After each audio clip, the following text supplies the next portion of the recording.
Hello and welcome to MRA's 5-Minute HR Feed, the podcast where you get quick, practical information about a hot topic. Looking to keep up with the rapidly changing HR landscape?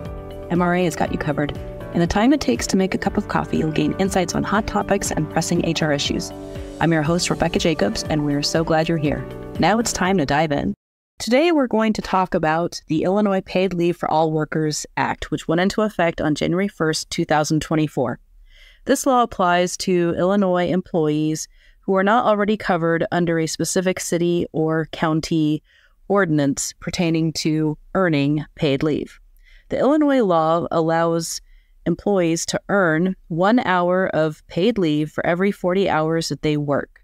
This time can be used for any reason, and employers cannot ask for any documentation to support why the person needed that leave.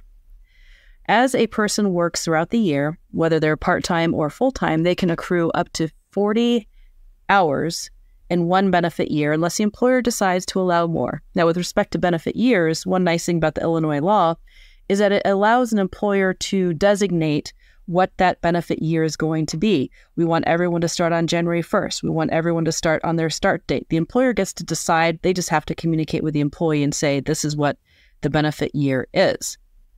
Some key features of this law. If an employer chooses to use the accrual method, where someone is accruing that hour of paid leave as they're working, and it does accrue in fractions as well, then whatever they haven't used by the end of that benefit year, they are allowed to carry over in full to the following year. An employer could choose instead to front load the paid time off at the very beginning of that benefit year. If the employer front loads that, then they do not have to allow that employee to carry over the unused portion into the following year. But there are some things to bear in mind about the front loading. First of all, you can do a pro rata front loading based on what you expect the employee to work, but you need to be paying attention to how much they actually are working over the course of the year so that they are not shortchanged. Another thing to keep in mind is that if a person has the entirety of their expected allotment front-loaded, but they leave mid-year, there's no recouping that. You can't get that back. You can't make them repay that. It's out there. They've got it. There's no recouping. As I mentioned before, we cannot require the employee to provide documentation for the reason that they needed the leave. We also can't tell them, hey, if you're going to be gone, okay, but you have to find someone to take your shift or take your spot or work the front desk. We cannot require them to do that. There's also some restrictions around increments. For example, some PTO policies will say if you're going to be gone, you have to take a half day or a full day.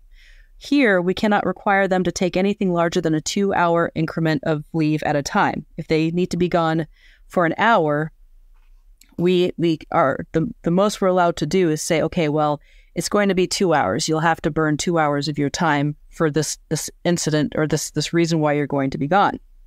Now, once they get to those 2 hours, then it's just 1 hour increments after that. So, for example, we can't do multiples of 2 hours. If a person needs to be gone for 3 hours, then they will use up the 3 hours. We cannot require any more than that. With respect to notice, can we require them to give us notice if they're going to be using this? Well, it depends on whether it's foreseeable or unforeseeable, and it depends on if you've put something in your policy.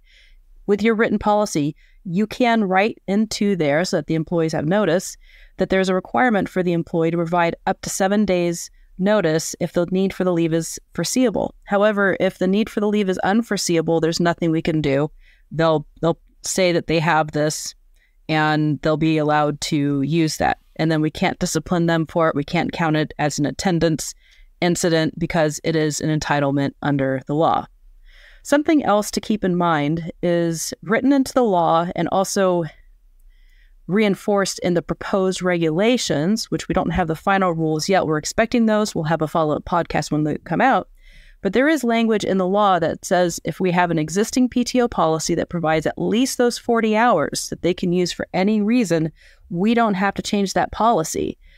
We don't have to change the increments used. We don't have to change carryover. We don't have to change any notice requirements. But the key is it had to be in effect before January 1st, 2024. We're looking at those bona fide pre-existing PTO policies. So we'll be back with more information once the final rules come out. Thank you for listening to MRA's 5-Minute HR Feed. For this episode, be sure to reference the show notes where you can sign up to connect for more podcast updates. If you have questions, you can connect with MRA's hotline team by emailing infonow@mranet.org or calling 866-474-6854. Check out other MRA episodes on your favorite podcast platform, such as MRA's 30-Minute Thrive. And as always, make sure to follow so you don't miss out. Thanks for tuning in, and we'll have another hot HR topic in 2 weeks.